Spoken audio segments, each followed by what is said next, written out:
Bonjour, bonsoir, vous êtes sur Geek Concept et aujourd'hui une petite vidéo toute rapide pour vous montrer un tout nouveau robot. Je vous laisse regarder cette petite vidéo et après on débrief.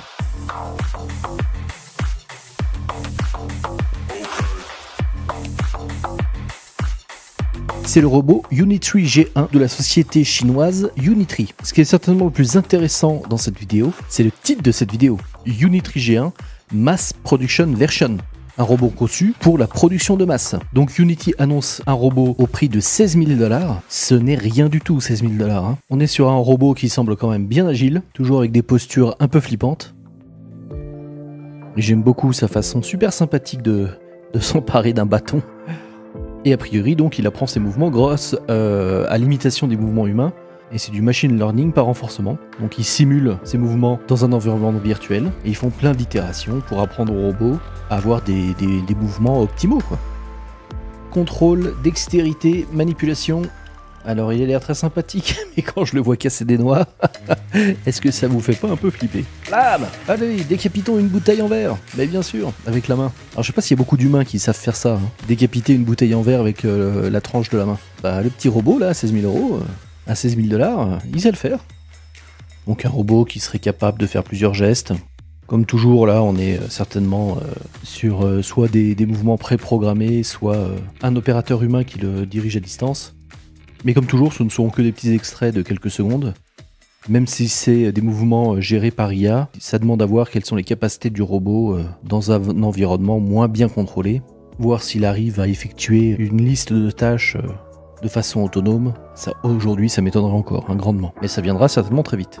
Un robot avec seulement 3 doigts. Ce qui est marrant, c'est qu'il y a certaines vidéos où on le voit avec 5 doigts. Avec ses gants, là d'ailleurs, comme sur la photo. Un robot de seulement 35 kg et de 130 cm. Ça reste un petit robot, donc ce qui est potentiellement moins flippant en fait. C'est sûr que c'est forcément plus facile d'accepter un robot dont on a l'impression d'avoir l'ascendant physique dessus que l'inverse, quoi. Dès lors qu'on voit une machine autonome qui pourrait avoir un ascendant physique sur nous, ça fait tout de suite beaucoup plus peur. Avec une autonomie de 2 heures et des capteurs de profondeur et un lidar 3D. Donc lidar, c'est quoi le lidar? C'est une technologie laser de scanner de l'environnement en temps réel pour que le robot puisse analyser son environnement et programmer ses déplacements. Et a priori, donc, c'est vraiment un lidar qui est développé en interne chez Unitree. Donc une batterie de seulement 2 heures d'autonomie, mais on peut très bien imaginer qu'il ait 2-3 batteries de rechange et que toutes les 2 heures, il aille changer sa batterie, quoi.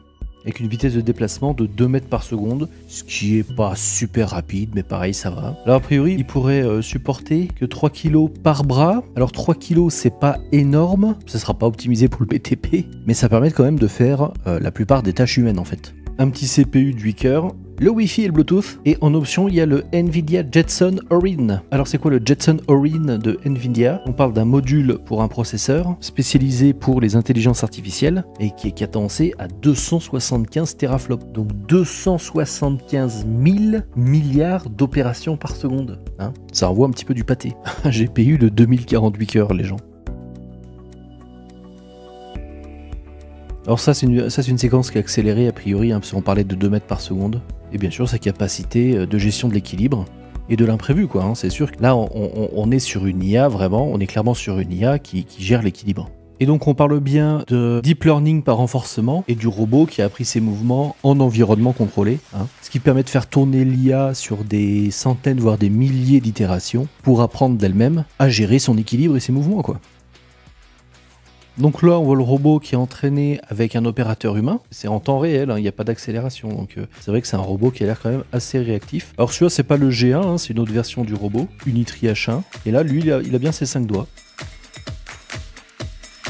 Donc a priori, ils ont clairement copié la version du robot, en tout cas son mouvement, celui de Boston Dynamics, hein, qui nous a montré cette procédure du robot qui se relève un mois avant. C'est rigolo, hein. Là, on était chez Boston Dynamics le 17 avril 2024, et là chez Unitree, c'est une vidéo du 13 mai 2024, donc juste un mois après. Mais ça reste toujours assez impressionnant quand même.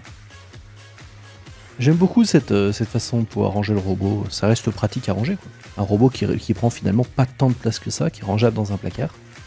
Donc ce robot bipède, c'est bien rigolo, mais Unitree aussi, ils ont fait plusieurs versions de robots, et entre autres, ils ont fait des chiens robots, dont un chien robot, comme vous pouvez le voir, à 1600 $. Donc là, on est entre le chien robot industriel Et le gros joujou pour particulier quand même. Hein. Je veux dire, c'est que dalle, toujours 1600 balles. Hein. Donc des petits chiens robots très sympathiques, qu'on peut déguiser, à qui on peut mettre une casquette, c'est trop mignon, regardez ce petit chien robot qui fait le beau, oh c'est trop mimi. Qu'ils arrivent à produire donc a priori en masse déjà, hein. Donc des petits robots très sympathiques, mais comme toujours, dès qu'on s'amuse à leur mettre un petit fusil dessus, comme l'a montré l'armée chinoise, eh ben ça fait un petit peu flipper tout de suite.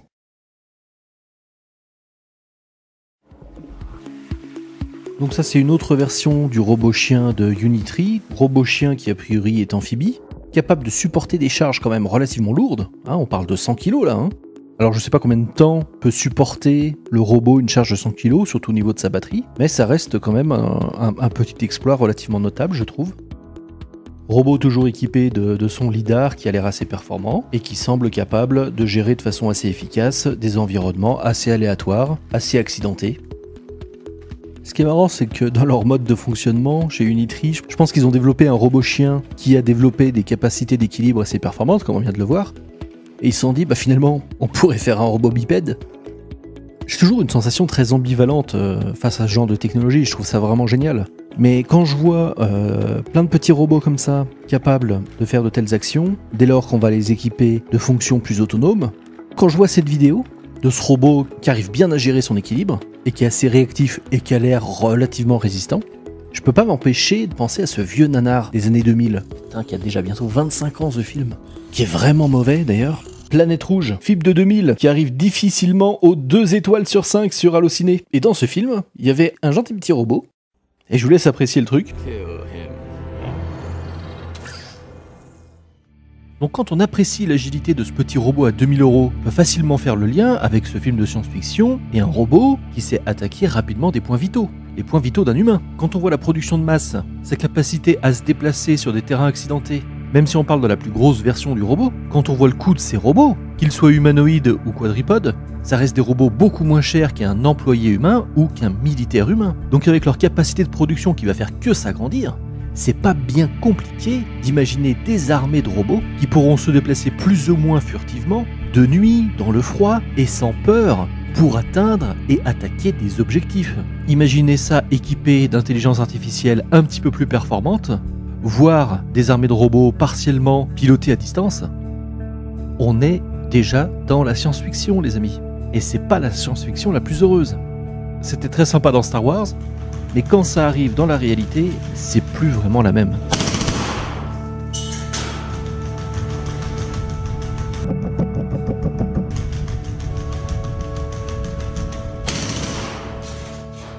Ici, vous avez 2 autres vidéos où on va un petit peu plus en profondeur sur les sujets de GPT et de la robotique. Merci aux futurologues pour nous avoir partagé cette vidéo. À bientôt sur Geek Concept. Bonne journée, bonne soirée, bonne nuit.